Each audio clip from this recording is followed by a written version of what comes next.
Streaming from the Oilers Live Studio. Subscribe or follow today.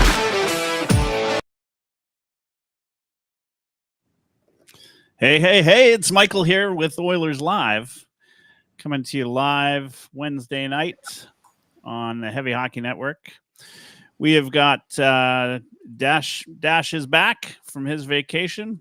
I don't know if he can hear us. We can probably hear him. We've got a special guest tonight from the Fanatic Network, as well as Brian SweetPress.com. We've got Brian Sweet, who is a writer, podcaster around the Dallas Stars organization.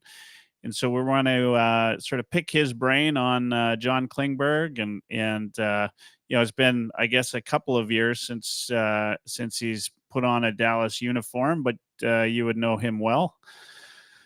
I don't think Dash can hear us. I'm not 100% sure. If you can hear us, Dash, we can't hear you now. So we'll have to we'll keep playing around with that. We'll get Dash on eventually here, but we won't let this hold us up. Dash, when you intermittently just try to interject, and we'll get you going when you're ready. Brian, how you doing? I'm doing well. Yeah, good. Thanks for joining us again. And initially, it crossed my mind when you reached out, and we were talking about Klingberg. Obviously, the signing it sort of came out of nowhere for Oilers fans. He'd been skating, it sounds like, for a good part of 6 months after hip operation, I guess. He's now playing, or he spent some time with the junior team, ready to go. A couple teams, I wouldn't say lots, but it sounds like there are a few teams interested in his services. Oilers being one of them. Of course, he signed a reasonably, I think, a good deal for a guy that hasn't played for well over a year. Give me your recollection of John Klingberg, what he meant to the Dallas Stars organization, how he left. If we get the old Klingberg, what that means for the Oilers organization. Klingberg was, to me, he was like the second in command next to Miro Heiskanen when he was on the team. He was a great defender, was able to track players in the offensive zone. He was able to shoot well from the blue line. He was on the power play sometimes. He's not much of a goal scorer as per se, but his defensive skills were up to par at the NHL level of standard. He's just a goofy guy. I remember a lot of the times, at practice, it was kind of funny watching, he would escape by the social media person and he would give a funny kind of a laugh or smile. There was one where it showed all of his teeth missing that, you could see like 3 of his front teeth missing, and it's just kind of funny to see that. But he's a really great guy. My opinion, I don't think it was him that caused the tenure with the Dallas Stars to fail. It was more of his agent trying to get him to sign an 8-year deal. I mean, he was a great player, and I know the Stars would have signed him to a 6 to 7 year deal for a reasonable amount of money. But when your agent's asking 8 years for $8 million, no trade clause for most of that contract, I think that's what scared the Stars off. It was like, we're not ready to commit that long. Now, if you were scoring like Miro Heiskanen was, then maybe we would consider, but, Miro Heiskanen was scoring more at that time than John Klingberg was. Turns out it was a good walk away. Let's put it that way, right? A couple years later, it was like, hindsight being 2020, what it is. Dash, let's test out this audio. You there? I can hear you guys now loud and clear. I don't think this is probably my best connection, but I'm hoping you can at least hear me. Yeah, we can hear you. It's not bad. Good. Okay. Well, play with that if you can, and we'll see if I can't connect something on the break a little better. But I've often thought Dallas, and I've screamed this from the rooftop, Brian. I think Jim Nill is the best GM in the entire NHL, and I don't even think it's close.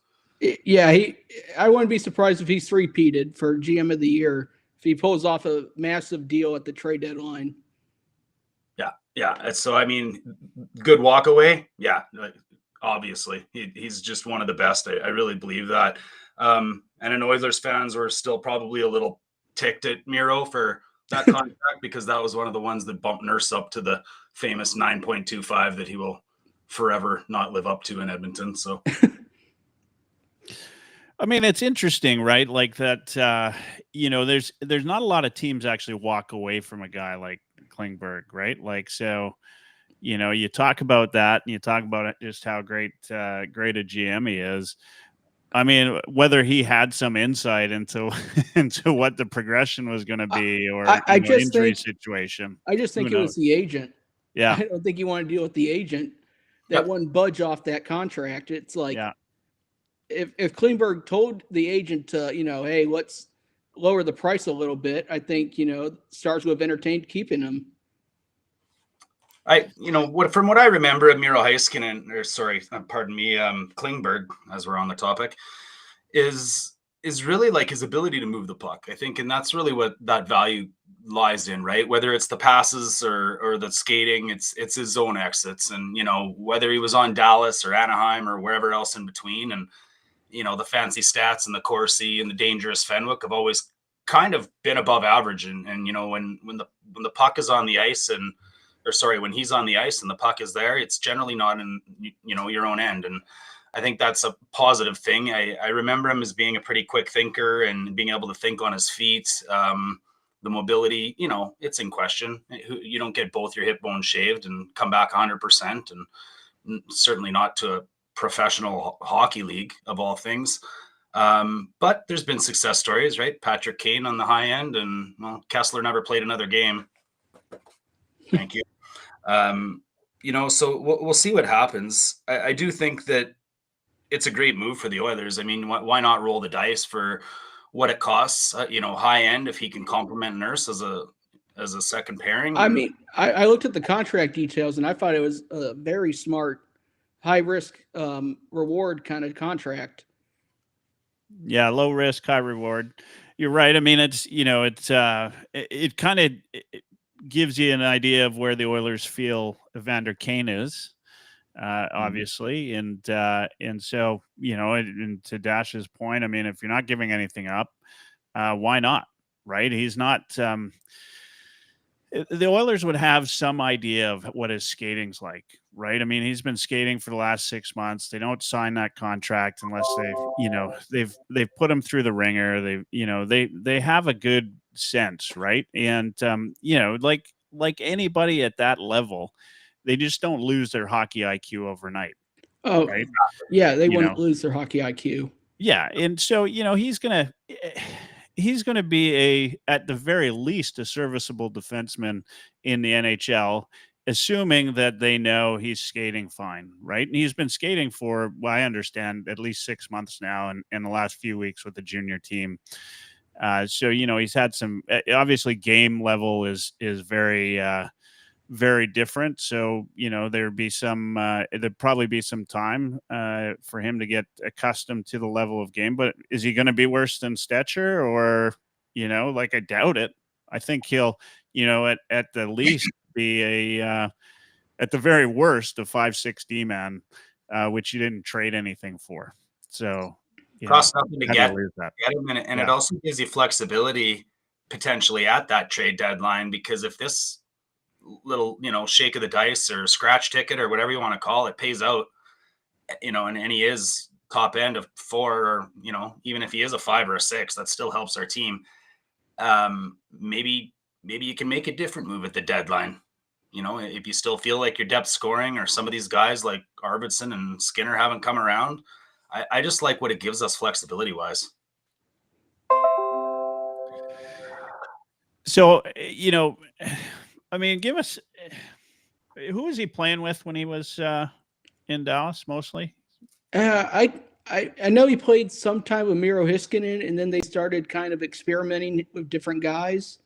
But I know on the power play, it was him and Miro at the top, just shooting the puck at the net and hoping someone put in the rebound. But I mean, he was playing with a lot of different guys. They would experiment, kind of move it around. There were times where he played on his weak side and it wasn't working out, and they flipped the lines around and put him on his strong side. And it depends. I mean, who he's paired up with at the Oilers. I mean, yeah. I mean, we don't need him for the power play. Ultimately, his biggest contribution to the power play would potentially getting to pass Leon Draisaitl the water bottle on the bench. He's not gonna need that, and honestly, that's good. We can protect his minutes. I don't know what your thoughts are or any history that he's had on the penalty kill. I'd love to hear if there's anything there, but hockey IQ should dictate that maybe you can be a good active stick. I mean, there were times he played on the penalty kill. I think I remember when he was around, they had a solid penalty kill team. I think he was on the second line, if I remember correctly. They had some great defenders back when he was there. So it's kind of like, okay, Klingberg, we're going to put your veteran experience on the second line with some of the inexperienced players. But I mean, Klingberg was, he's been on the penalty kill, and he can kill a penalty. I'm not worried about that. Yeah. I mean, you know what? This is kind of like, I don't know what to expect in terms of when you're talking about Klingberg, how much you want to talk about him. I mean, the Oilers didn't pay a lot to get him, right? They got him for less than half the season if he comes in. Dash, I don't know, what more you think about it, but it's, to Brian's point, low risk, high reward potential. Right. I mean, we have no idea. He could come back and never see ice 5 games in. Right. I mean, the Oilers signed Jeff Skinner, and I mean, he's not seeing any ice, and they signed him for 3. So, this is up to Knobloch eventually at the end of the day, and he'll slot him in. If he doesn't love what he's doing, he's not going to slot him in. That's as easy as that. And frankly, the Oilers have had above average defense this year. Who would have thought? I mean, it's just is what it is. So while we've got you, let's talk a little bit of Dallas Stars, because this matters to us in the Western Conference. And we've got you for 15 more minutes. And just for those of you tuning in right now, we've got Tyson from Dolany TV, and of course Patrick, Oilers Fanatic, and possibly Ryan Lotsberg joining us at the middle of the hour. So the Dallas Stars, right? They, I'd say at the beginning of the season, they looked like absolutely 100% the team to beat, right? Where are they at? Where are they at now? Go ahead, Dash. But I'd love to know where you think they're at right now. I picked them to win the cup.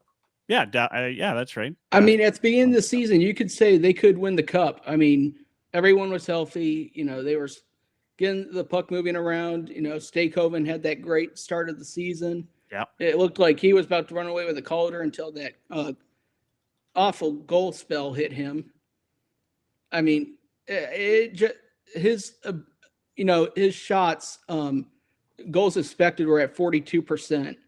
And it's just like they were off by an inch, or, they would hit the post, barely miss the net. I mean, it's just, he was snake bitten for so long. And I think in Toronto, when he got that tip-in goal of the puck that leaked between Wool's legs, I think, he's starting to get that feeling back now. But the one thing that's really hurt the Stars this year is Tyler Seguin being out for the year. Yeah.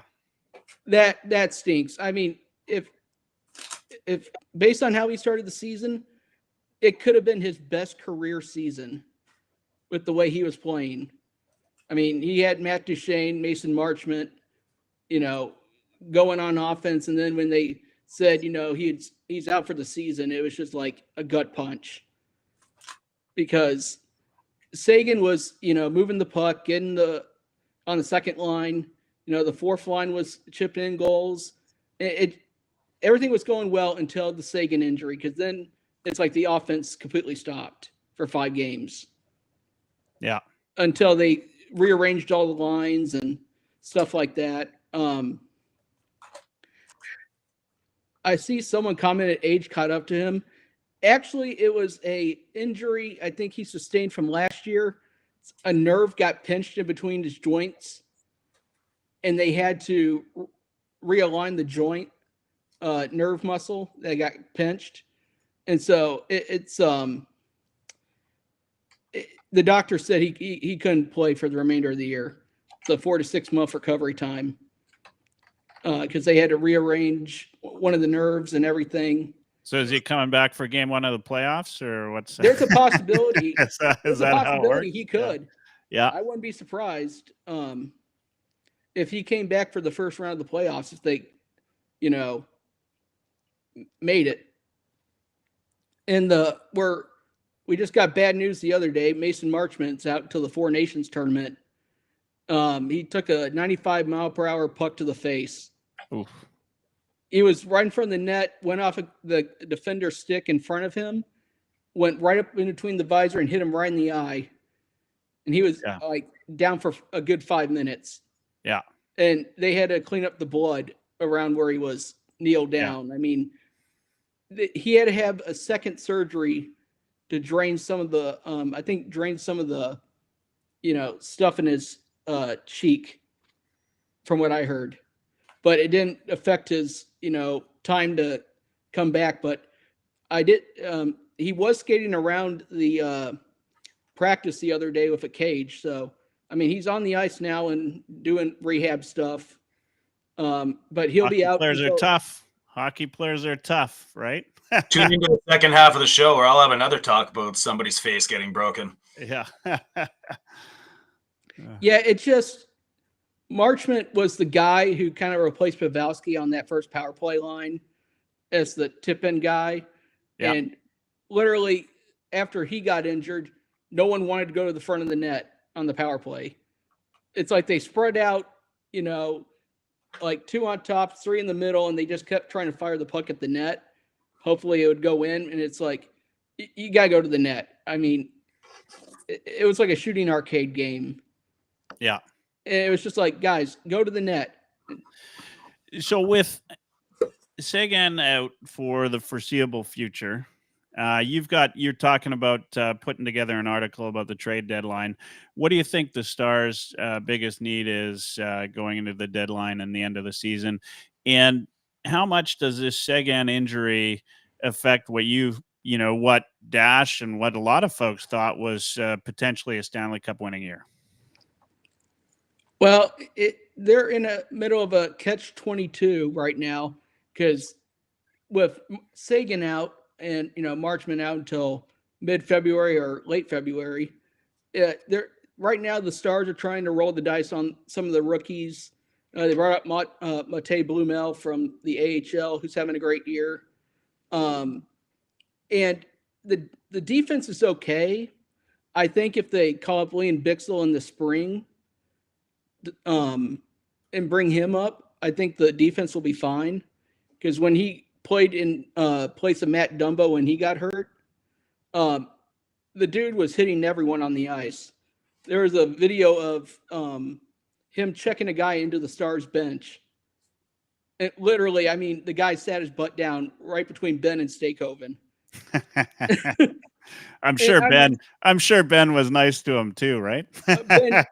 Ben helped him up. Actually. Yeah. I'm sure he did. Yeah, I mean, it was just like the guy's a pile driver. Like, I agree, Jamie Ben's mean, but he's always been pretty much between the rails and doing it. Yeah. We're not talking about Kessler or Perry here. But yeah, I think if the Stars get a player like Ryan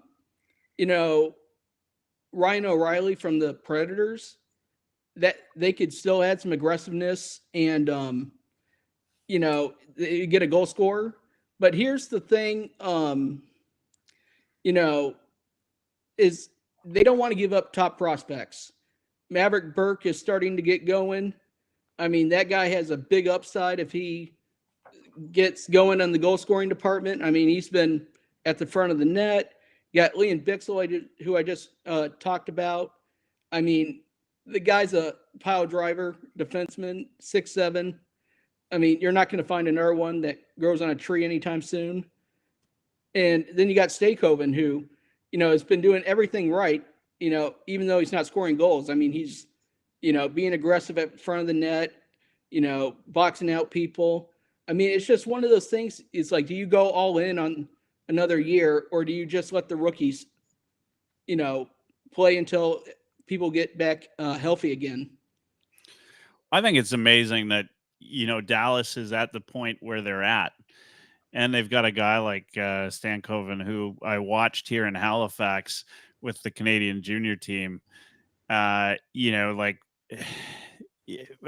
is an area where the Oilers, as we've talked about, just don't have that, those fresh young prospects coming in that have that kind of, like Stan Coven, has had flashes of a, Calder type year, right? Like he's I think he's fourth in points right now. Yeah, he's fourth in points, 23 points rookie season on a good team, which actually matters, right? Because that means they trust him enough to put him out there to get points. He's not sitting there playing third line like, we had a Holloway, who of course is playing in St. Louis now, but like they never gave him those kind of minutes because they didn't trust him enough. Whereas you can trust Stan Coven to give you those kind of minutes. I mean, Stan Coven started out, third line, and then, once he got going, they bumped it up to second and then first.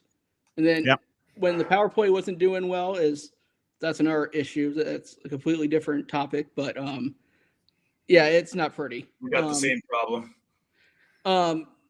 I'll get to the other problem in just a second, but Stakehoven's been earning the coach's trust. I mean, he's getting power play minutes now. I mean, he's growing as a rookie, and a lot of people are just sad to see him get snake bitten in the goal department because he's right there, like on the doorstep of scoring most of his goals, and it's just a little bit to the right or the left of the post. And it's just one of those things that, you wish you could fix for him. The other night, he had one, and he got stoned by the goaltender. If he just would have pushed it a little bit to the outside, he would have gotten the goal. And, it's just one of those things that a young player's got to get through. Yeah, 100%. And I mean, and he's going to. That's the thing, right? Like, he's a winner. There's no doubt there. Like he's a champion. He did it with Team Canada. He's he's a hell of a player. He's fun to watch. I watched a couple Dallas games this year, and certainly a good player. I look at the Dallas lineup, and even without Sagan, like you've got three really decent lines there, right? I mean, it's still decent. It's just up to the players to get going. Yeah. I mean, this is a team that they might have to work a little bit harder because of injuries, but they're still, Dash's prediction could still come true. They could still end up. I mean, they could be running for the cup. They could be a dangerous wild card team. I think how the Predators were. They were the first wild card team to make the Stanley Cup. Yeah, I think if Dallas ended up in a wild card spot, they could somewhat find out. They could somewhat get to the Stanley Cup Finals. You never know. I mean, they got the players and the talent. It's just whether do the players want it or not. Yeah, just stay out of our playoff path, bro. yeah, no doubt. I mean, you got Ottinger and DeSmith. I mean, that's a good tandem as well. So, look, there's, this is the kind of team that still makes noise in the playoffs, no matter what, Sagan or not. And as you say, if Stankoven starts putting them in, then playoffs is a whole different world. Things go in that didn't go in the regular season, or you guys that are scoring in the regular season dry up, and you just don't know what's going to happen. It all comes down to a lot of times goaltending and a lot of other things. So Yeah. And in the playoffs any day on my team. The one thing they need to work on, and it's becoming a habit now, is giving up a goal shortly after scoring one. The other night, Thomas Harley scored against Carolina. Crowd went nuts. 24 seconds later, Thomas Harley gives up a goal. Yeah. I mean, it's like the Stars have done that in over 20-something games within a 2-minute span of them scoring. They allow the opponent to score. And it's just one of those things that they got to, they can't relax after scoring a goal. It's the other team's going to come right after you. I mean, I can send you the statistics that someone dug up on the web, dug up on their own, but he said it's a pretty big problem that needs to be fixed before the playoffs. Yeah. Yeah. And, I suspect though that, as I said, playoffs are a whole different world. We've got you for a couple more minutes. I want to know, on the Stars team, who's playing Four Nations? I know Jake Onger is Team USA. You got Esther Lindell, Rupe Hintz.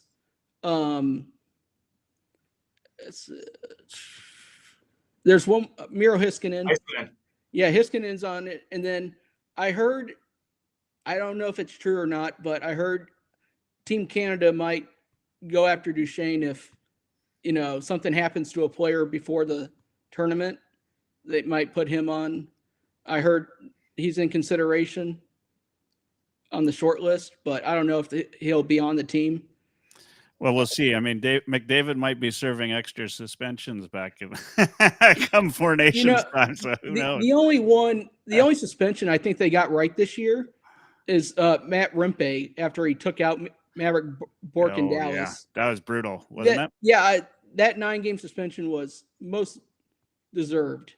Duchesne can have McDavid's spot when he sits out. That's right. Yeah. Hey, it's not till March.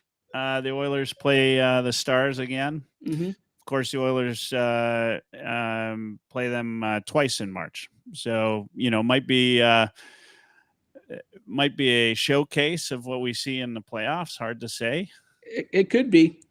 Yeah. But, I mean, you might see a different team. The Stars might make a move, and it's one of those things. I just don't know which way the Stars are going to go. From what I've heard, they're trying to accrue cap space right now, so that way they can really cash in. Yeah. With the LTIR money from Sagan, or they're waiting till after the Four Nations tournament in case someone else gets hurt. Yeah. And then they'll make a move. I just don't see them making a move until then. I mean, they're actually, well, they've got a little bit more current cap space than the Oilers do. Actually, a lot more because the Oilers got nothing. But their deadline cap space is pretty close to the same as of puckpedia.com. Hey, you know what? Thanks, Brian, for joining tonight. Thanks for giving us a little bit of insight into John Klingberg. As Oilers fans, obviously we hope that when the Oilers play Dallas next, that Klingberg's in the lineup and he scores a pair. I think there might be some booze coming down from. Well, you better believe there will be, and there should be, him. Right? There should be. That's the fun part if of the Oilers are in Dallas and your fans are booing, I'll take that for a win every time, man. Nothing but respect for that franchise and everything about it. So yeah, everything's bright down here, and you guys have a great franchise up there in Canada as well. I mean, the Oilers have a great team. I think they could go have another deep playoff run again. It's just they got to fix the defense, and maybe find some physicality at the deadline, and maybe. Yeah, well, tune into the rest of the show because we'll probably talk a little bit about that. Actually, I know we will. Let everybody know, Brian, where they can find you. Twitter, whether it's websites, etc. Where can they find most of my writing or my articles get put on my Twitter account, which is Brian Sweet Press. And then I also, if you want to follow along with the Dallas Stars for the remainder of the year, go to Blackout Dallas. That's where the site I run right now, and it's fun. We have a fun time rooting on the Stars. It's just if they can get that power play fixed. Right on. Yeah, well, I'm not going to say I'm rooting for it. I know. Hey, I really do appreciate you coming on, Brian, and we'll get you back closer to March when maybe as a preview to Oilers Stars. Looking forward to that game. Looking forward to the Four Nations, watching some of the Stars players play. Again, check him out at Brian Sweet Press on X, or formerly known as Twitter. Brian, have a great night. Appreciate you coming on. All right, that was Brian Sweet from Brian Sweet Press and Blackout Dallas. We've got Patrick Oilers Fanatic on, and we've got a new guest today, Tyson from Dolany TV, who I've never actually spoken to, and then at some point Dash is going to reboot and get back on. Hey guys, I mean, you guys are like the Oilers royalty of YouTube. Right? Are you neck and neck? Who's got more followers right now? Right now, that's Tyson's well ahead. Yeah, that's me. I'm well ahead, but Patrick's catching up fast. I just checked his numbers there yesterday, and he's caught up pretty quickly. Right on. And then we got Ryan Lotsberg. He's got 2 followers on YouTube, and I'm one of them, and his mom's the other. I'm surprised I even have that many. I always said, when I started Oilers Live, goes back 7 years ago on New Year's Eve, I said I figured I would have at least 2 people that would listen in, and they'd both be related to me. Turns out nobody related to me wants to listen to me, so that's my situation too. Yeah, yeah, exactly. Hey, great to have you, Tyson. This is first time you and I have spoken, as I said, and first time you've been on Oilers Live. We got lots to talk about. Dash is back on. I've got a little bit of feedback from somebody on there. Maybe Dash? No, I don't think it's you, Dash, because I was getting it before. Just give me a second, those of you listening in. Just going to do some mutes and everything. We'll check this out. I want to just make sure we're getting the best sound possible. We know it's not Patrick. Maybe it might be Tyson. No, it's not Tyson. Ryan, you might be the culprit. It sounds like it's Ryan. All right, Ryan, we'll figure that out. Ryan Lotsberg, senior writer for HeavyHockey.com, and he's trying to wreck the audio on the podcast tonight. So, Dash, we're not getting any audio from you. So I'm not sure. I know you were trying to say something there. All right. Well, we'll figure that out as we go. Guys, lots to talk about. Tyson, Patrick, Lotsy, when you get back, and Dash, when you get back and we get the audio working. We've got probably the topic of the day, though, is the McDavid suspension. We haven't had a show since that's happened. It's 3 games, as we know. Myers, 3 games. Cross-check to the head. Show of hands, anybody who doesn't think Connor McDavid should have been suspended? Okay, good. Oh, Ryan, no head, no hand up for Ryan. Okay, good. So we all agree McDavid deserved the suspension. Tyson, give us an idea here. Your thoughts on it. You think Oilers fans are out of line? You think Canucks fans are out of line? What do you think is going on? I think, number one, it's just great for the rivalry. That's probably the biggest part of this whole shebang. Is it's just huge for the rivalry that carries over into the next season following the playoffs. But really, end of the day, my hopes were not overly high for anything being done right by player safety or anything on that regard, right? I think a lot of folks were saying it should be this for Myers and lesser for Connor. I was pretty well convinced from the start it was going to be evened up. And again, Department of Player Safety does what they do. and they choose 3. They just kind of spin it, hit the dartboard with the dart, and chose 3. So that's where we're at. That's where we're at. Yeah. Yeah. Okay. I mean, that's kind of, exactly how I felt, whether I feel it's right or wrong. That's kind of how I felt as well. Patrick, your thoughts? I was picking they were both going to get 1. I think Myers should have got an extra game because Connor was at least provoked. I mean, Bouchard just got it for skating up to Tyler Myers, and maybe he said something. In fairness, he gave him a bit of a 2-hander prior, which they don't show on the video. So unprovoked might be a little bit less provoked, a little bit. I mean, those slashes from a professional athlete, they might hurt just a touch. Yeah, he's pretty good with his stick. So yeah. I mean, I'll say, when I'm talking to Canucks fans, I use the term unprovoked all the time, knowing full well that it was there was a slash before it happened. But I love trolling those guys. Say unprovoked to provoke. Yeah, that's right. Exactly. Lotsy, thoughts? Oh, geez. You're saying your most brilliant stuff, Lotsy, and we can't hear you. Yeah, we probably lost it now. That's it. All the smart stuff that Lotsy had, and it's gone because he can't get his audio going. Dash? Same problem? All right. Can you hear me good this time? Oh, hey, there we go. All right. Thoughts on McDavid too? Yeah, we can hear you. All right, perfect. I give you a lot of thoughts on all the names I've been called on Twitter since I've been back. We're gone 10 days, 7 cities, 4 countries, 3 time zones, 15,900 kilometers, and I got back just in time to hear Bob and Jack calling the last 5 minutes of the third period.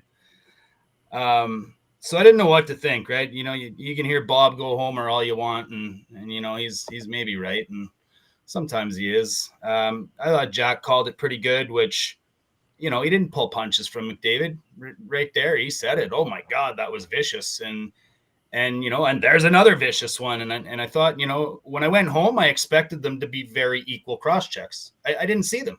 I just heard Jack. And then I got home and I saw it, and I kind of to what these two guys both said, like it felt less provoked. But I'm 24 hours later. I watched the game last night with a friend from Vancouver. He's a Canucks fan. He's a really good hockey fan. He's the only level-headed Canucks fan I know, the only one. And he kind of talked me into it. They both deserve 2 games. I'm okay with 2 games, and the reason I'm okay with 2 games is because at least George Peros could have said, we're keeping him out of that next Canucks game. And that, in a way, is protecting Connor McDavid. And we can move on to after how many games and whatever. But for me, the anger I still feel is based on the fact that the NHL is an absolute joke at protecting their players. It's the worst professional league at protecting their stars. And I'm sick and tired of having the 2 best players on the universe in our team and it feeling like the deck stacked against us every time. Yeah, I mean, nobody's going to argue. Well, nobody here is going to argue with you. there might be some Canucks fans that'll have something. Well, I've been called some names. Yeah. I think all of us. If I came from Dominican Republic paradise straight to the depths of hell. Twitter. If we're all doing our job, we've all been called a few names on Twitter recently. Lotsy, your thoughts? Yeah, it's nothing too much different than what these guys have already said. I thought it should have been 2 games for the both of them. I thought 3 was a little excessive. When you compare it to the Austin Matthews play on Deline a couple of years ago, same sort of situation.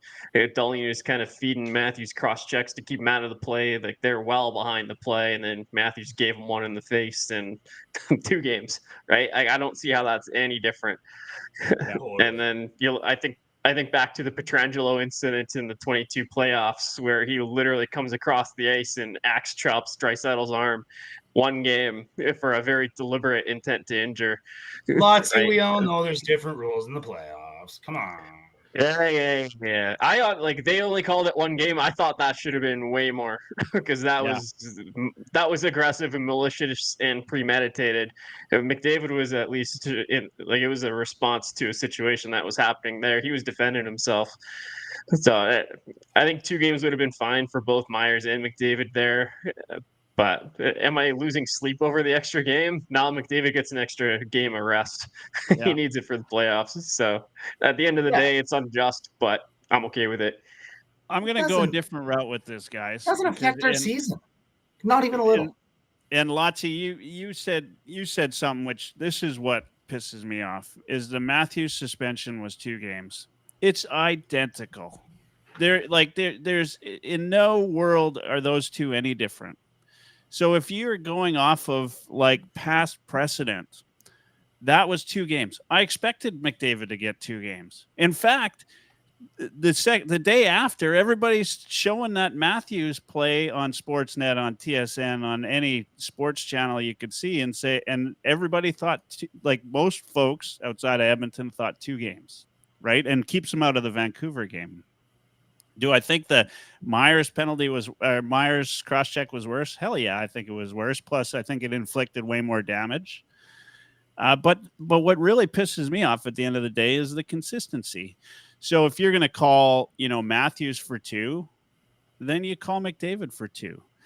And this is the part though where nobody just, maybe people will slash my tires tomorrow, but I think Matthews should have got 4. I think McDavid should have got 4. And I think Myers should get 6.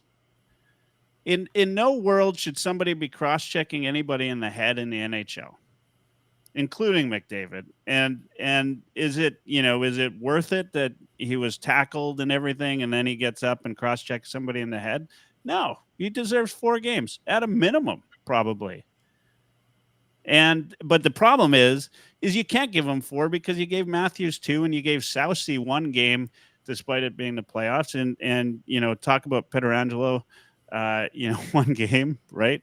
Like, just ridiculous, the lack of consistency with the Department of Player Safety. And that's like, I've been called, as all of you have, we've been called all sorts of names by McDavid haters and Canucks haters on Twitter as of late. But at the end of the day, like, I'm not asking for McDavid to have any special recognition from the Department of Player Safety for cross-checking somebody in the head. He deserved to be suspended. 3 games, though, is like picking a number out of a hat. To Tyson's point, Peros or whoever actually decides on the suspension spun a wheel and said, somebody mentioned in the chat that the chicken wing might have had something to do with it. No, it doesn't have anything to do with it because he didn't get a hearing or a phone call.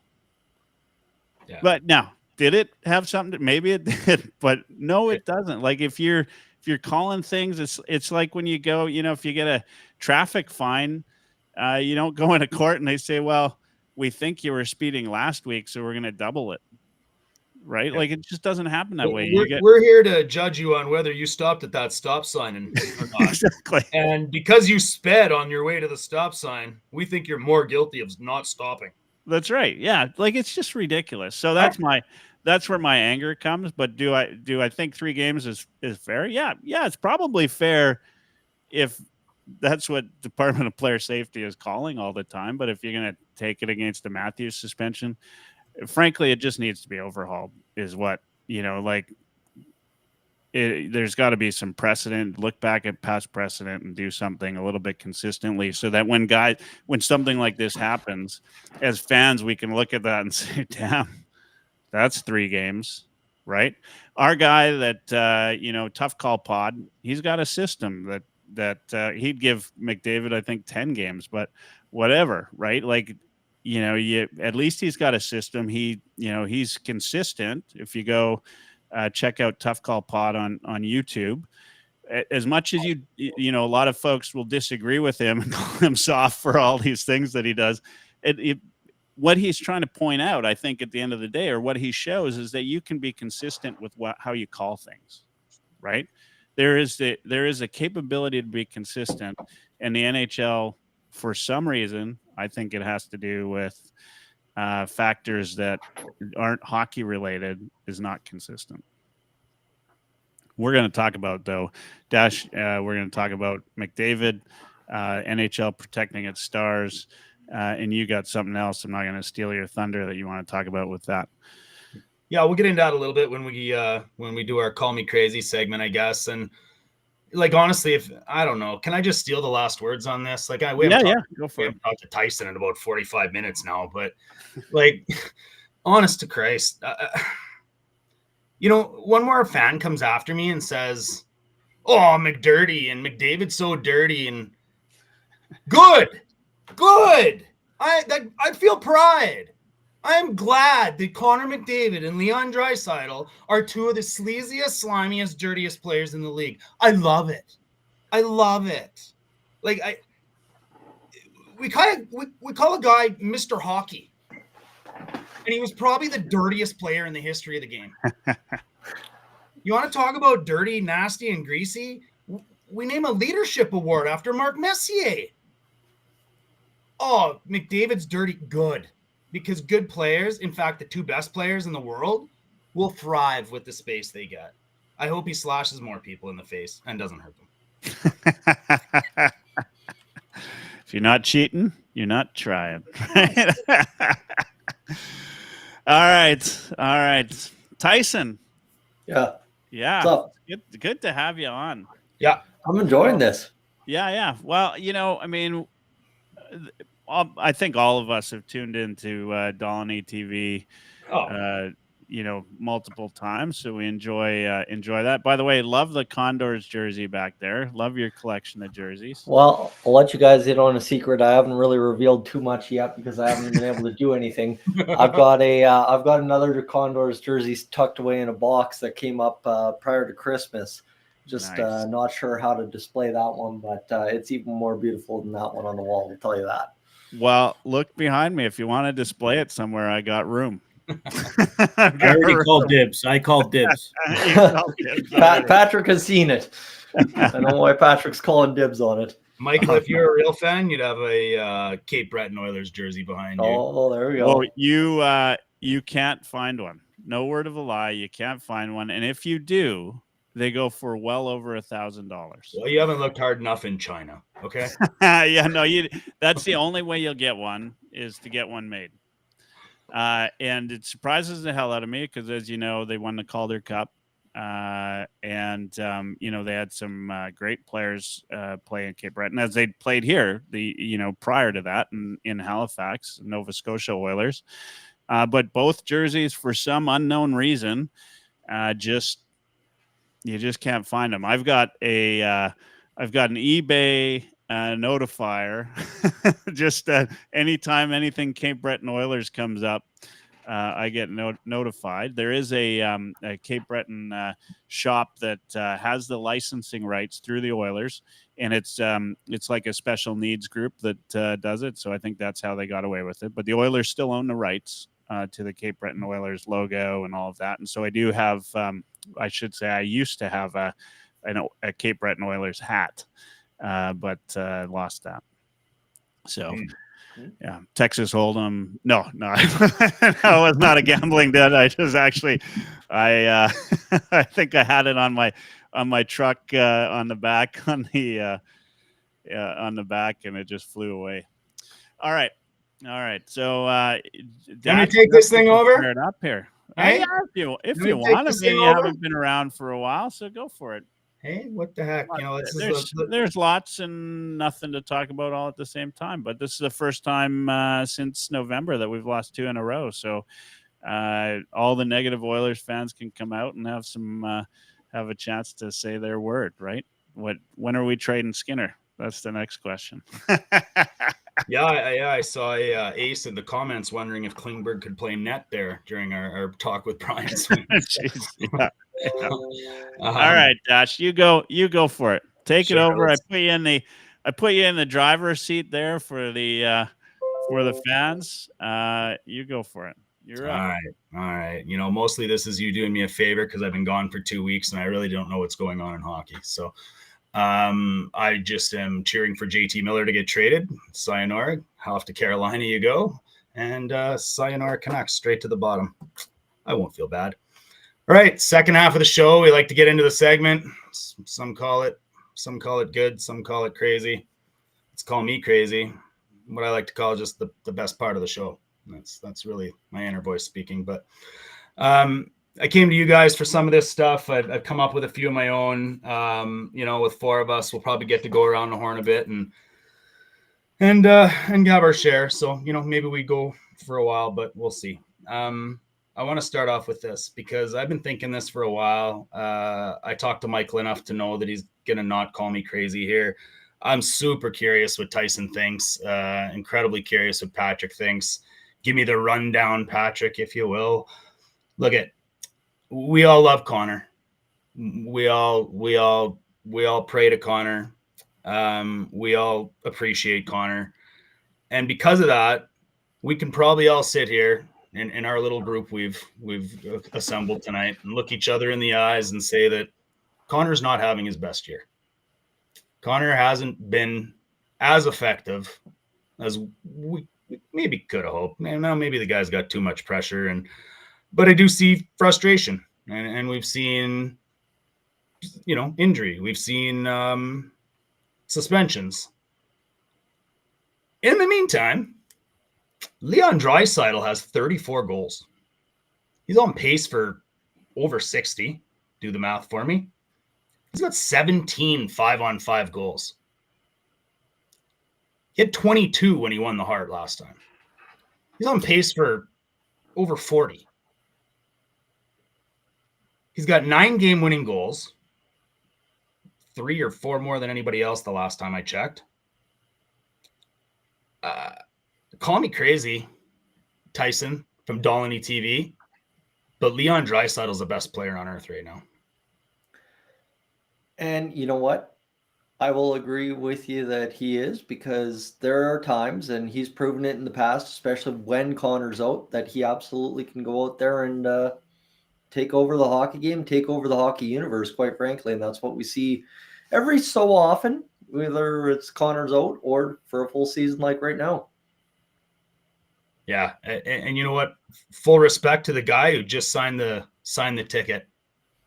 You know, yeah. I'm going to go out and prove it, and I got nothing but respect for him in that regard. Patrick, call me crazy. Well, yeah. Oh, you're not crazy. Well, to your last point there, like, yeah, he just signed his 8-year extension. So if he wanted to take a slack off year, he's got the money coming, but he's coming in and having maybe his best year as an Edmonton Oiler right now, and he's by far the best team or the best player on the team right now. He's just been amazing. And case in point to you, Tyson, like whenever McDavid's out, Leon steps up, comes in. They didn't win last night, but he got a goal and an assist. He's in on all the Oilers' goals last night. I was at the game last night with you as well, Dash, and yeah, just he was the best player on the ice by far. Yeah, and shoulders above everybody else. Thanks, Buddy, leading the league in plus minus 56% on the draws last time I checked. Hey, my heavy hockey Haligonian handsome hunk there, Michael. Call me crazy. Jeez, I mean, I've been sending him love letters all year long. So. I mean, You're the one. I like Leon Draisaitl. Like he's outstanding. I mean, here's a guy who's voted best passer by the players not that long ago, and that's not even what he's known for. You know, I just love watching this guy play. He is absolutely a beast. He is everything you want in a hockey player this year. He gets the puck. Even last night, the move that he tried to make, he was one-on-one to get around. I don't know who the defenseman was for Washington. He wasn't successful, but it was a next-level move. Like it was, you know, he does things with the puck that nobody else does, and he protects the puck like nobody else protects the puck. He passes the puck like nobody else passes the puck. Yeah, I mean, if the only thing I don't like about Leon Draisaitl is he can't play for Team Canada, and you know, won't. yeah, yeah. I mean, when does he get his citizenship? I mean, we need him. You know, the guy's that passport. Yeah, Can he play net? Right? Yeah, I mean, if he could play it, I mean, he could probably stop pucks with his stick, right? Like, what does the guy not do? Oh, his big German ass. I mean, Yeah. honestly, it's well done. It's well placed. Before And he's Ryan, mean as shit. I love it. yeah, absolutely. Yeah, he's nasty. Before I get to Ryan, I'm going to jump into the chat here because, you know, I completely agree here with two of my boys from the nasty chat on EST, Ace 96 and Quaddy. It does remind me of a young Yager. The way he protects the puck, the way he uses his body, the way that he likes to control the flow of the play through his stick. Yeah, for sure. And you know, you said it, Michael. This is the best, arguably the best passer and playmaker in the NHL. He is the best player on his backhand in the entire NHL. Imagine if Leon, incredible. yeah. Yeah. Like, beyond, right? And Quaddy, my boy, like, imagine if Leon was a shoot first player, Ryan. Call me crazy. I can't do it. I'm with the boys here. Leon, I mean, the key phrase is right now, because like we need to see this level of play for an extended period of time to call him the best. But he's having a totally incredible season. Like, he's been unbelievable. We've been talking about the offensive side of the puck, and with good reason. But I'm going to point to two things. Just straight up effort and will, right? He got benched in a game early in the season in Philadelphia, and he's been unbelievable ever since.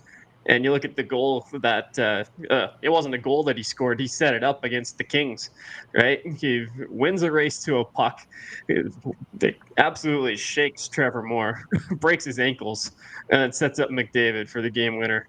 Right, so that was sheer effort and skill and determination. And the other side is that Leon's going to get Selke Trophy votes this year, right?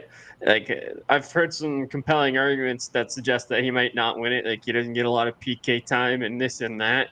But the guy's going to get votes. Like, he might be a top 5 candidate. If he's not a nominee, he's going to be damn close. So it's not just his elite offensive production and what he can do there. It's newfound commitment to the defensive side as well. Yeah, and he doesn't get. They don't keep him off the PK because he can't do it. let's be honest. It's a 5-on-3. Leon's going out because his hand-eye is unbelievable, and he can win you a draw. Yeah, exactly. Yeah, and I mean, great point to add after 3 brilliant guys already spoke in the defensive side of the puck, Ryan. That's. I can't say anymore. Okay, so I'm gonna shift gears just a little bit here. Patrick, you probably saw some of the things I did live last night. That power play just looks not itself. I don't know, not itself. Like, I don't know what else to say. You know, like, I'm gonna make this statement. I don't love how Bouchard's been moving the puck. I see him hesitate. Tough call, Josh asked me to make some sort of absurd statement about the power play. So here it is. Evan Bouchard smashing both the cup between Hyman's legs and shattering the nose on his face has made our power play worse. Call me crazy. Patrick? I'm not going to call it crazy. I think we were talking about Zach Hyman last week. I think one of the biggest problems is having that face shield visor on his face right now, because I think he's losing pucks when he's in front of the net. His eyesight's not the best. And, yeah, I mean, Zach Hyman's been one of our key contributors on the power play over the years since he came in. He was always banging those ones in on the goalpost, and Evan Bouchard just looked horrible last night. And I think it was the second goal he screened Skinner on. So, yeah, no, he had a terrible game last night for sure. And, yeah, not calling you crazy at all on that one. You know, and I'm going to give Bouchard a bit of a pass for last night. I've never been cross-checked by anybody that's 6'8", 280 pounds, right square in teeth and then had to go back out and play a professional hockey game. That said, it looked odd. And what I'll say about that bubble that Hyman's wearing is it might not only be hindering his eyesight. You know what else, Patrick, is it's a constant reminder for Bouchard every time he lifts that stick to take a slap shot. Oh, I don't want to hit my guy. Yeah, right? some hesitation, Yeah, he hit Pod Colson yesterday more than he hit any gaps. So I don't know. If he doesn't break Hyman, our power play would be better. Tyson, tell me I'm crazy. I'm not going to tell you you're crazy.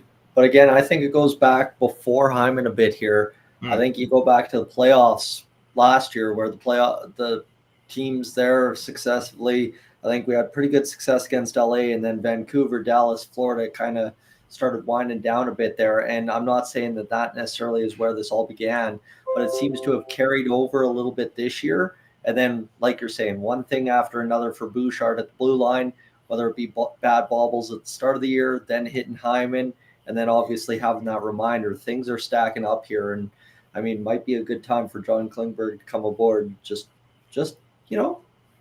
not saying, but possibly. Yeah. I don't see why, if the play continues how it is, that it shouldn't be at least some sort of, at least a test in practice.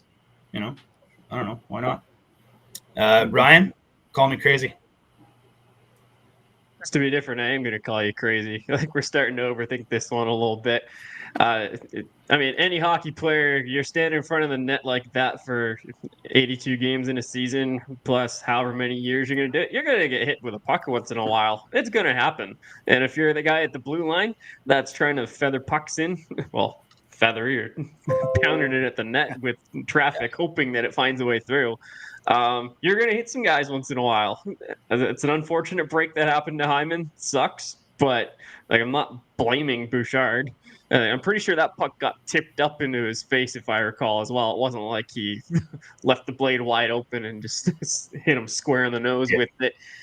You could say that he struggled with some giveaways at the blue line. He's done it all over the ice, but you take that with the amount of good plays that he makes as well, or I shouldn't say good, the amount of high-level offensive plays he makes as well. Is an incredible shooter from the point. Like, not only can he rip it, but he's pretty darn accurate with it most of the time. One of the more productive defensemen from the blue line in the entire league. And he does a good job of keeping pucks in at the blue line. He's been with that unit long enough to understand the flow of it and where he needs to be. So I don't think he's making the power play worse. I just think it's a unit that's been together for a long time now, and part of its teams are starting to figure him out a little bit, and part of it is you just can't be that good forever. Yeah, look, we watched Tyson Barrie quarterback this power play, and we thought it would never get better. And then Bouchard stepped in and made it better. His ability to get pucks off, to your point, Ryan, like not with power. Yes, with power, but not only with power, but it's his snapshot, it's his wrist shot, it's his slap shot, and it's that he can get it off on his back foot. He can get it off inside. He can get it off outside. He can get it with his hand up high. Nobody on the Edmonton Oilers can do that. Not John Klingberg, not Nurse, not anybody else. So thank you for being the voice of reason. Thank you for being the first person to call me crazy tonight. I take great joy in doing that. I know, brother, and I hope you do again and more often. So I have a hard time telling you that you're anything but right there too. Look, as Edmonton Oilers fans, we've been begging for guys to go to the net since Ryan Smith. We get Hyman, we get Pod Colson, and Bouchard just picks them off one by one. So maybe we know why. Just talking about Marchment taking a 95 mile per hour slap shot to the face. Right. Like, it happens in the NHL. These guys shoot hard and pucks get deflected all the time. Maybe we're starting to learn why Ryan McLeod, played like two trailer park girls around the outside. Here's the thing with Bouchard, though. Yeah, like 100% you're crazy, right? Like, who else are you going to put there, for one? If I was to make a change, maybe this is the crazy thing, I'd probably try to put Nuge, move out Nuge for somebody else, because he hasn't been touching the puck a lot this year. Whereas last year, he was, if he was off the power play, you noticed it. right? But this year, McDavid's moving the puck more, I find, right? And so, but what I think that happens only because you got a guy like Bouchard who like steps around guys all the time, right? He steps around and that's why he gives it away though sometimes too, right? Because he's trying to step around a guy, but he steps around guys, gives the puck to McDavid, gives him the little bit of extra space that he needs to do that pass back to Draisaitl for the one-timer on the goal line. You know, those types of plays, that only happens if you got a guy that can handle the puck like Bouchard. You're going to get, if you're handling the puck like that, even McDavid gives it away once in a while. We saw that the other night. It's going to happen. And Bouchard, you know, he's got a wicked shot, as we know. He's top 10 in defensive scoring, right, for the league. I think he's got 8 goals on the season. I was just looking it up, in the last 15 games, only 6 games did the Oilers not get a power play goal. I'd say that's pretty good, right? Yeah. I mean, you know, if you can get a power, and a couple of those games they had more than one, right? So the Oilers are doing fine. If I was to make a change, I'd say try somebody other than Nuge. Maybe try. I mean, we've been talking about Skinner. Try Skinner, right? I don't know. Like try.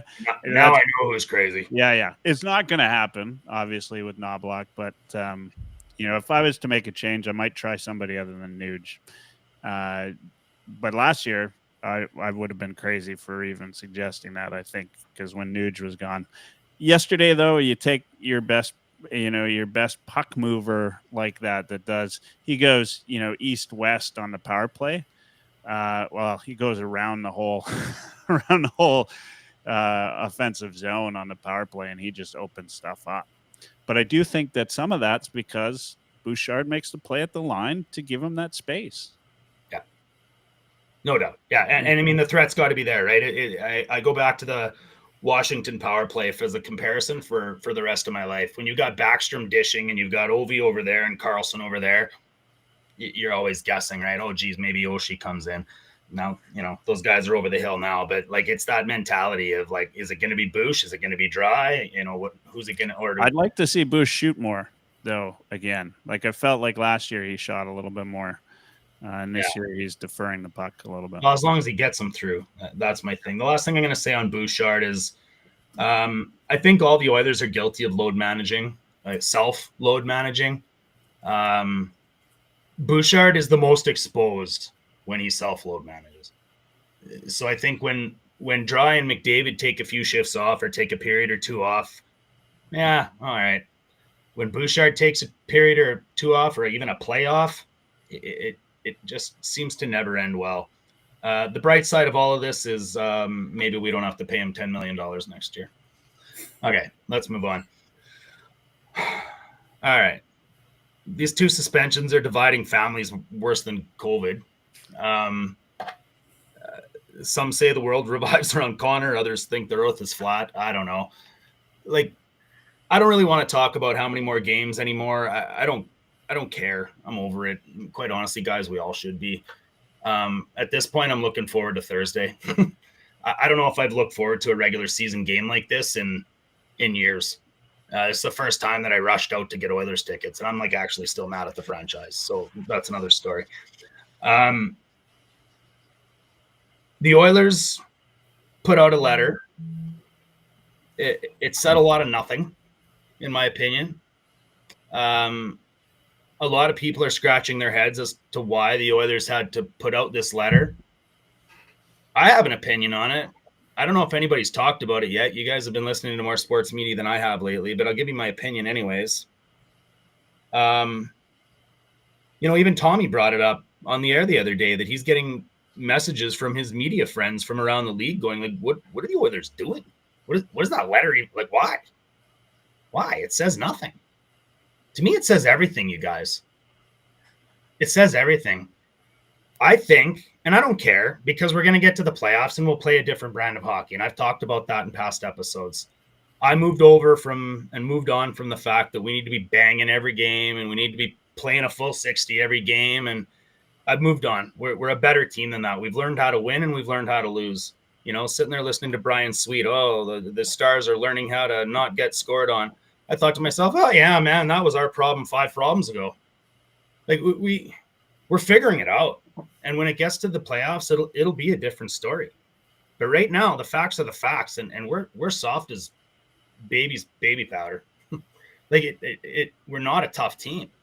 We're not intimidating physically to play against. We're not a hard team to play against, other than chasing McDavid and Draisaitl around the ice, which seems impossible. Now, I've heard nothing but the refs blamed for not calling a penalty. I've heard nothing but the league blamed, which I jumped in on, for not protecting their star players. My thoughts on that letter that came out is the Oilers are deflecting. They see the hockey world pointing their fingers at the league and pointing their fingers at the referee. In my opinion, well, that's everything they can do to keep the attention off of them. The Oilers have not done a good job protecting Connor McDavid this year. My statement is this: call me crazy, but the Oilers are way more accountable and way more responsible for the protection of Connor McDavid in this situation than the league or the refs. Tyson? Honestly, I was hoping the game would end in a line brawl. From the moment you saw Connor cross-check the Garland guy in the head, I'm like, let's go. Game on. Saturday night line brawl to close out an Oilers game. Don't care who wins or loses. Hockey day in Canada. Let's go. Right? Like, that's what I was hoping for. And I mean, again, maybe I can go with you a little bit there as well with the call me crazy. I 100% agree. The Oilers need to have that kind of guy. Luke Gazdic, really, I think, is the last guy that comes to mind. Zach Kassian was kind of there at some points, but obviously as his career went on, things changed. But like, when have the Oilers had a last tough guy that goes out there and his whole job is to make sure the other team does not take a liberty with our star player? Boom. Well said. You know what? I had this conversation with the EST boys really briefly, and Hernan Salas told me this. What is the team supposed to protect them from? Getting hugged? Fair comment. But I say this: if Wayne Gretzky was getting laid on the ice by any member of the Vancouver Canucks in the mid-'80s, Wayne Gretzky would not have had to throw that cross-check. There would have been 5 other guys on the ice that would have been willing to throw that cross-check, and another 14 on the bench. Well, it wouldn't have been a line brawl to close out Hockey Day in Canada. It would have been a good old bench brawl, right? I mean, bring those back. I need to live off those. Let's see those again. But I played junior hockey in the 2000s. Ask me about my game in Assiniboine one of these days. Patrick, call me crazy, but I think the Oilers are more responsible than anybody else for how this has played out. No, I'm not going to call you crazy. No, we know this team is soft, and we said they beat you with offense. They don't beat you with toughness, and toughness that was example A right there. What happened on Saturday night is why you need more toughness on this team. They have an Evander Kane, but they knew he was out all year, and they chose not to look for anyone that could be a potential replacement. Sure, we've got a Corey Perry and a few guys like that, but no one that really, to Tyson's point, has been a guy like Luke Gazdic. I mean, Lucic was that for a little while, but even he softened up from what Lucic was when he was in Boston. Oh, yeah. And Pat Maroon did it for a little while, but even he's not a full-on. Like, he's definitely a tough guy. So that's definitely something they should be looking for at the trade deadline, as we've talked about a few times. Someone that can contribute as well, not just purely tough, but if they can, like, maybe bring a couple guys, like maybe one on defense, one on forward, that can kind of create an effect throughout the lineup. And you'd like to see a bit more. Darnell Nurse, I don't want to knock on him because he's had a great year to this point, but I'd like to see a little bit more of that from Nurse as well. Like, protect your guys. Yeah. Michael, let me be clear. I'm not saying we need Brendan Shanahan on his wing. I'm not saying we need, Tom Wilson. I'm not saying we need all we need. You know what? We need Evander Kane to yell over the boards and threaten guys. Intimidation means something. And the threat of pugilism keeps games clean, whether that's Connor McDavid's left winger or not. Michael, call me crazy. Yeah, I mean, yeah. Look, I'm so. Yeah, it's crazy. I think right now it's crazy. It's the Oilers in my mind, they put that statement out because it's like in-game play, right? You whisper in the ref's ear, like, that guy's been hooking me all night, ref, like, watch him, right? In other words, look, we're telling the league right now, like, watch McDavid. We've put it out there. It's in the media now. And every time this happens going forward, like, we're going to talk about it, right? It's going to be talked about. There it was again. There's Connor McDavid getting hooked and tackled in the slot. And now, look, that's just exactly like the press release we put out. That's why they did that, in my mind. And then the other piece to this is, I mean, look, how's Ryan Reeves working out for Toronto? They played Columbus tonight, 5-1 loss. Nobody cried tonight for around the league, but it's kind of, the game has changed, right? I mean, you can't have guys jump over the boards and go enact revenge and vengeance on players. Who do you have out on the ice in the at the end of a game here, right? Like, you're not going to have Ryan Reeves out on the ice to protect McDavid, and if he does, well, there's a whole other line of problems that's going to happen if he gets out there. So, do the Oilers need? Yeah, they need some toughness. We know that they're a little bit soft. We've talked about that all year. Do they need it right now? No. Will they add it at the deadline? I think they'll probably pick up a guy to put on the fourth line, like a guy that can, mix it up a little bit. If not Evander Kane, maybe that's their solution. We don't know. Lotsy's not sure Kane's coming back and is going to be effective. How can we be sure he'll be effective? So do the Oilers need to pick somebody up? Hell yeah, they probably should. Maybe to do like in a game like tomorrow night, call somebody up from the AHL to, pound a couple heads. I wouldn't mind that, to be fair. Like, say, look, like, we're here and we're not going to go away. Don't be surprised if, Draisaitl's mucking it up a little bit. I hope to see Corey Perry mucking it up. Tomorrow will be a big thing. Tocchet kind of, sort of, I think, tried to rile everybody up a little bit by saying, it's not, what are they whining about? Basically, he said to the media today or yesterday. So it'll be exciting. But they can be soft all they want in the regular season. Who the hell cares as long as they get there, right? And they're dominating the league right now. This is the first time they've lost 2 in a row since when? I mean, call me soft all you want. Like, like, just watch McDavid's numbers as he flies by you over and over and over again, right? Like, I caught some of the post-game show last night, and there's people like, well, this can't continue. What can't continue? Like 7-3 every time? Exactly. we're all soft as got us as the 5th in the league. So what are you gonna do, right? And that's the way that I look at it. But should they get somebody? Yeah. I mean, why not? Not Ryan Reeves, but somebody else. Put him on the fourth line and be there for, maybe if it's game 2 of a playoff matchup and game 1 got a little bit rough, then you start that guy game 2 and have a little bit of fun and get guys riled up and hope you throw it. Maybe that's Kane. Darnell Nurse should be throwing him, chucking him a little bit more. Of course, who knows if he will after he's taken a little bit of a head shot there earlier this year. But it's to your point. Yeah, they could be soft all they want. They're tops in the league as far as I'm concerned right now.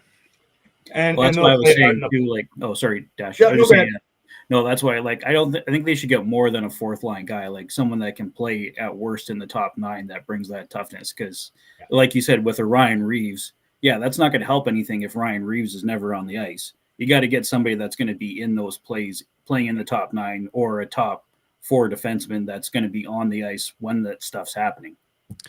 Yeah, the guy I think about, and I hate him, is Lomberg. Like, a guy like that. Like, I mean, obviously, there's not a lot of guys like that though that can. We don't have to think much past Evander Kane, Michael. Like, he doesn't have to come back and score 10 goals against the Flames in the first round. He needs to come back and threaten guys, like seriously physically threaten them, intimidate them when he can on the ice, pound the defenseman behind the net, scream from the bench and tell guys he's going to cut their throats. And then if we need to throw him up on a few shifts with McDavid, he can, right? Like, that's the guy we need. And honestly, that should be his sole purpose when he comes back. You're not wrong. I don't care if we're soft now, but that still doesn't change my crazy statement or my opinion that Connor McDavid wouldn't have been suspended twice if we had a tougher team. So, Lotsy, call me crazy. I am going to call you crazy again here. So I think Michael raised a couple of good points. So we can either go there. We can go with immediate retribution or future retribution, right? Immediate retribution, like I'll use Saturday as the example. Like, you got all your best players on the ice trying to tie a hockey game. Nobody is going to drop the gloves in that situation, and like none of those guys. They don't do that, right? That's just not what they do. So the next face-off, are you going to throw whoever you want, insert tough guy here, Reeves or Kane, or you're going to throw him out, start a line brawl? What's that going to accomplish?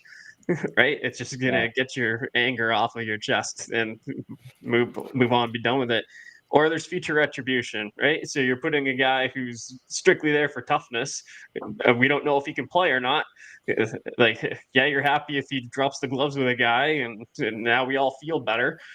But if he's on the ice for a goal against and you lose a hockey game because you're seeking retribution for something like what Garland did, I think that's stupid, right? And I really don't know how intimidated these boys are from this, right? Like, for one thing, is Ryan Reeves going to go after a guy like Connor Garland?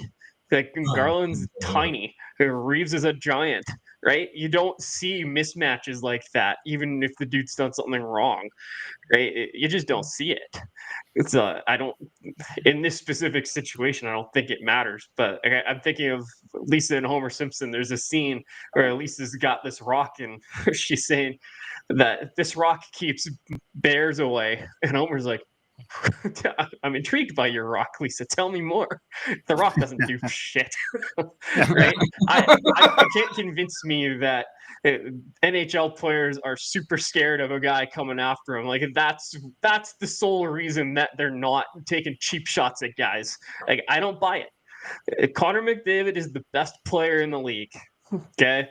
He's going to be the target of things like what Garland did to him. And I don't even know the dude on LA that held him the last game we played him against him too. I can't remember who it is right now.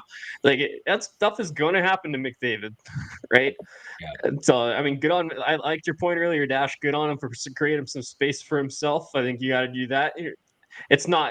I'm not angry at the Oilers or the teammates for not doing it for him. Like, he should have to create his own space out there. Yep. But yeah, I'm just not buying this whole intimidation and players policing themselves crap in 2025.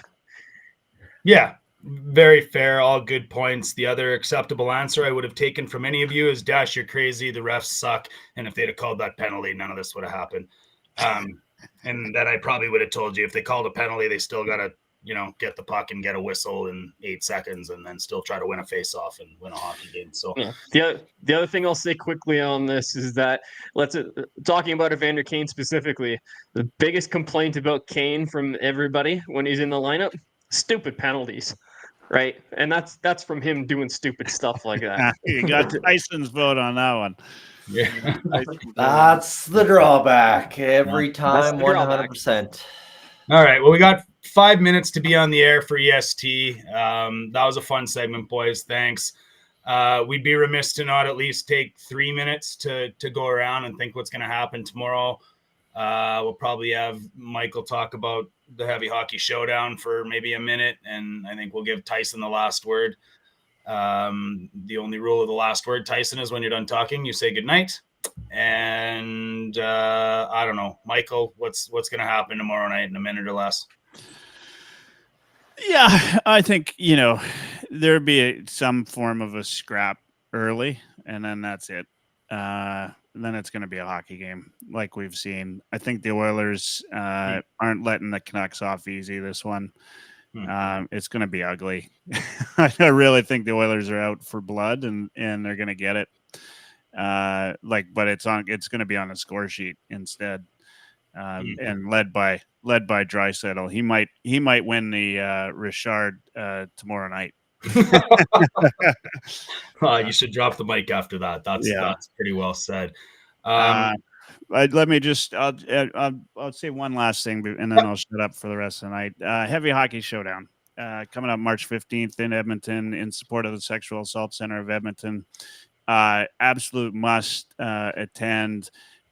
Check it out. Check any one of us will repost the registration link. Look, it is a hell of a good time. We're going to be playing against Edmonton Sports Talk. Dusty, Tommy, and then Imagine Iwanek will be behind the bench coaching again. Yep.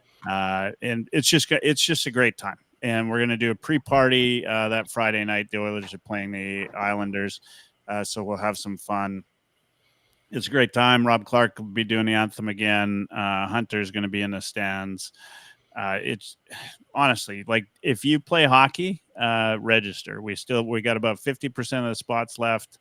It's worthwhile. That's all I'm going to say. Hope to see some registrations tonight. Oh, like and subscribe to Heavy Hockey. Like and subscribe to Dolany. Like and subscribe to Oilers Fanatic. Maybe read some Heavy Hockey stuff if you got some time. No, for sure. Lotsy's great. All right, I'm done. I'm on mute. I'm just here to listen. Right on. Michael pulled a full dash there and used four minutes of his 1 minute. Ultimately, if you find somebody that didn't have a good time at the Heavy Hockey Showdown, I'll show you a liar. You still got a minute each, boys. What's going to happen in the game? I'll leave Tyson till the end so he can have his last word. Patrick? I don't think it's going to be any full-blown fights or anything tomorrow. I think there's going to be a lot of just skirmishes after the whistle, a lot of fighting behind or pushing around behind the net. But I'd be shocked if we see a full-blown fight. But I'm expecting another big game from Draisaitl, and I think the Oilers get their revenge in the best way possible, and that's beating Vancouver tomorrow night and getting 2 points in the standings, moving up for first place in the Pacific. So I'm calling that win tomorrow night and some minor stuff. Subscribe to the rundown. Oilers Fanatic. Ryan Lotsberg, what's going to happen tomorrow, buddy? Much ado about nothing. We got ourselves a normal hockey game. Oilers win 4-1. Oh, well said. I don't mind that at all. The last word is to our newest addition to the Oilers Live podcast. The only crime we committed here was to not let you have more time on the mic, to be honest. Tyson, you're awesome. I've been a fan of yours for a long time. I'm really thrilled to have you on here. We all go on mute and you end the show and say goodnight. Well, as my first time here, I think the biggest thing I have to say is the last word is thank you so much for having me aboard again. I was kind of a little nervous about a 9:30 start. I'm not usually up unless it's an Oilers game past 9:30. So I was excited for the challenge of staying up, and that's obviously what I got tonight, and a great night with you. Also, thank you so much for having me aboard. Really do appreciate it. Obviously, the work behind the scenes to get me on this evening was appreciated as well. And really, tonight, low event game, like everybody's kind of figuring out here. I think tomorrow night's going to be a pretty lackluster game in terms of what you're hoping for coming out of a situation like Saturday, but we'll see what happens. I'm excited to have whatever happens happen. And for that, I think we get on with our evening and get to bed and all have a good night.